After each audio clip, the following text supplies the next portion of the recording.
Word, payag. Pumayag, pumayag, pumapayag, papayag. Pumayag siya na patirahin sa bahay ang kaibigan niya. Pumayag ako na bumalik sa bahay ang anak ko. Pumapayag na siya na manirahan ako sa Japan. Papayag ka ba na umalis muna ako sandali?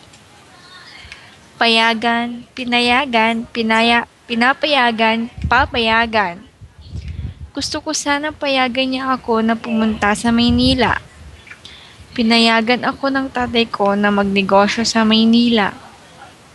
Pinapayagan ko ang kaibigan ko na dumalaw sa bahay. Papayagan ka ng tatay mo na umalis ng bahay? Mapapayag, napapayag, napapapayag, mapapapayag. Hindi ko mapapayag ang aking nanay na sumama sa akin. Napapayag mo ba ang iyong kasintahan na pakasalan ka? Napapapayag pa rin ni Sheila si Jan na sunduin siya. Mapapapayag mo siyang ilibre ka kung mabait ka sa kanya.